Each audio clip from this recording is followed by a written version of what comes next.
Assalamualaikum warahmatullahi wabarakatuh. Waalaikumsalam warahmatullahi wabarakatuh. Alhamdulillahirabbil alamin wa bihi nasta'inu ala umuri dunya waddin wa ala alihi wa sahbihi ajmain amma ba'du. Pertama-tama mari kita panjatkan syukur dan juga rahmat kepada hadirat Allah Subhanahu wa taala.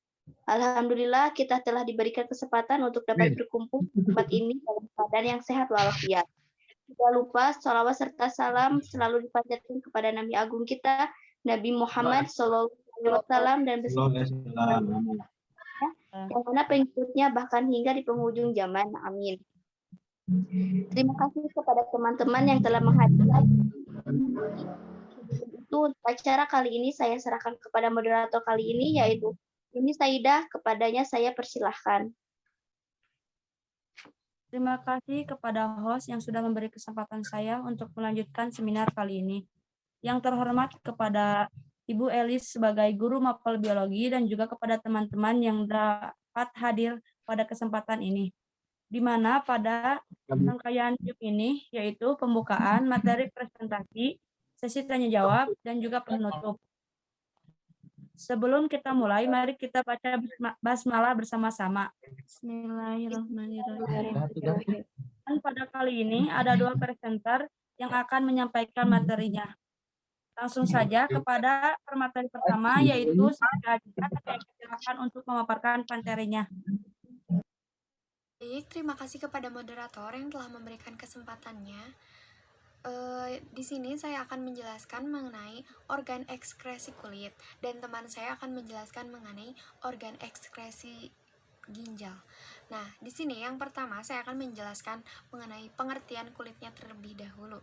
Nah, apa sih kulit itu? Jadi, kulit itu merupakan lapisan jaringan pelindung terluar yang terdapat di permukaan tubuh.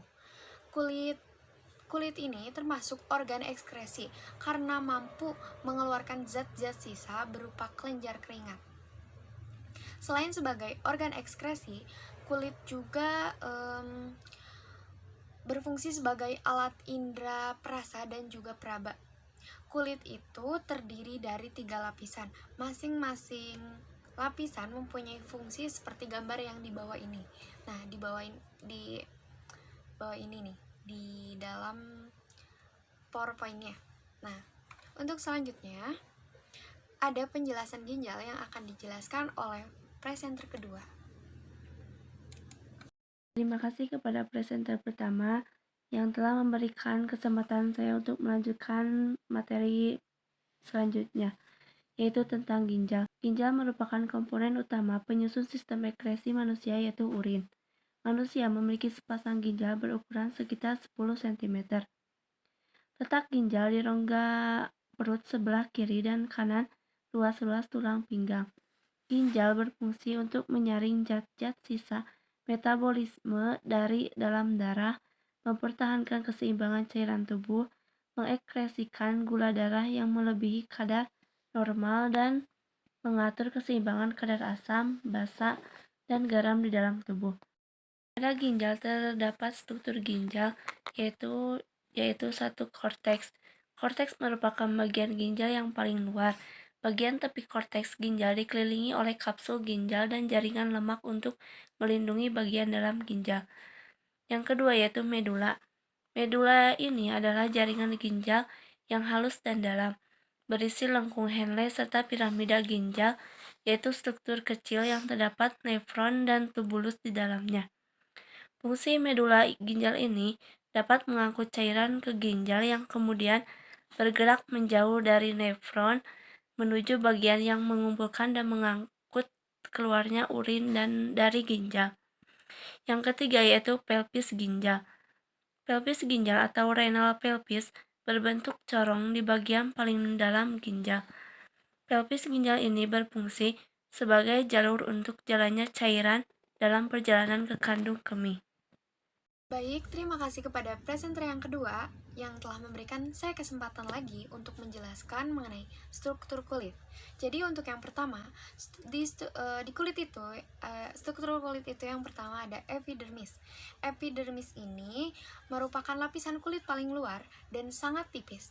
Epidermis ini terdiri dari lapisan tanduk dan lapisan Malpighi. Lapisan tanduk merupakan sel-sel mati yang mudah mengelupas, tidak mengandung pembuluh darah dan serabut saraf. Sehingga lapisan ini tidak mengeluarkan lapisan itu tidak mengeluarkan darah saat mengelupas. Lapisan Malpighi. Nah, kalau lapisan Malpighi itu lapisan yang terdapat di bawah lapisan tanduk, yang tersusun dari sel-sel hidup dan memiliki kemampuan untuk membelah diri. Lapisan Malpighi terdapat pigmen yang dapat menentukan warna kulit dan melindungi sel dari kerusakan akibat sinar matahari. Yang selanjutnya, yang kedua, ada dermis atau lapisan kulit jangat. Dermis ini merupakan lapisan kulit yang terletak di bawah lapisan epidermis. Lapisan dermis lebih tebal daripada lapisan epidermis. Lapisan dermis ini terdiri dari beberapa jaringan. Yang pertama itu ada pembuluh kapiler. Fungsinya itu menyampaikan nutrisi pada akar rambut dan sel kulit.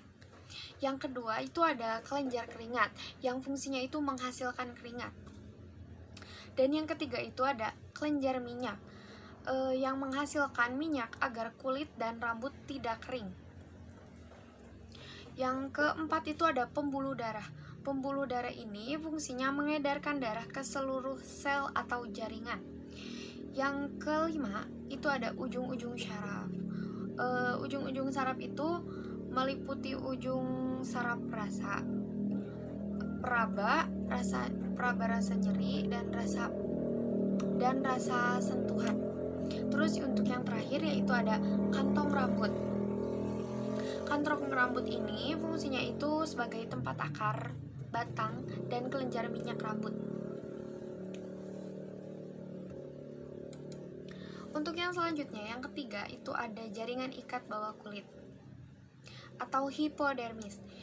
Lapisan ini itu terletak di bawah dermis, antara lapisan jaringan ikat bawah kulit dengan dermis itu dibatasi oleh sel lemak. Terus lemak ini berfungsi untuk melindungi tubuh dari benturan sebagai sumber energi dan penahan suhu tubuh. Nah, untuk selanjutnya sebagai tambahannya ya, jadi peran kulit dalam sistem ekskresi. Bicara soal keterlibatannya dalam sistem ekskresi seperti yang telah disebutkan barusan, jadi kulit itu mengeluarkan keringat sebagai salah satu cara untuk mengeluarkan sisa metabolisme tubuh. Keringat sendiri diproduksi oleh kelenjar keringat dan berfungsi untuk mendinginkan tubuh saat kita kepanasan.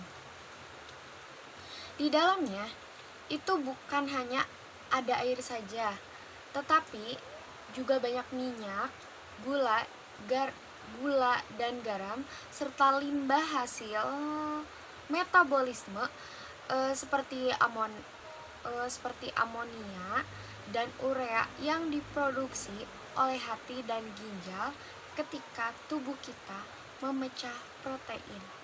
Nah, untuk selanjutnya akan dijelaskan oleh Reni Rohaini mengenai apa sih manfaat dan fungsinya itu dalam kehidupan sehari-hari mengenai ginjal. Terima kasih kepada presenter pertama yang telah menyempatkan untuk melanjutkan materinya. Materi kali ini yaitu fungsi ginjal, di mana fungsi ginjal itu diantaranya 1. Menyaring dan membersihkan darah, 2. Mengatur volume darah, 3. Mendaur ulang air, mineral, glukosa, dan gizi, 4. Mengatur keseimbangan kandungan kimia darah, 5. Menjaga darah agar tidak terlalu asam, dan yang terakhir yaitu penghasil hormon. Terima kasih kepada presenter yang sudah memaparkan materinya dengan baik. Jadi kesimpulannya bahwa kulit dan ginjal itu memiliki fungsinya masing-masing dalam sistem ekskresi. Seperti tadi yang diucapkan oleh presenter bahwa fungsi ginjal itu seperti menyaring dan membersihkan darah, mengatur volume darah, mendatar ulang air mineral, glukosa, dan gizi. mengatur keseimbangan kandungan kimia darah, menjaga darah agar tidak terlalu asam, penghasilan hormon, dan mengatur keseimbangan osmotik dan mempertahankan keseimbangan ion dalam plasma. Terus kulit berfungsi sebagai pelindung tubuh, melindungi otot, tulang, ligamen, pembuluh darah, sel saraf, serta organ di dalam tubuh. Baiklah para hadirin sekalian, saya ucapkan terima kasih kepada para pemateri. Alhamdulillah, acara telah berlangsung dengan lancar. Terima kasih kepada moderator dan pemateri yang telah mengisi acara kali ini. Sekian dari saya. Terima kasih. Wassalamualaikum warahmatullahi wabarakatuh.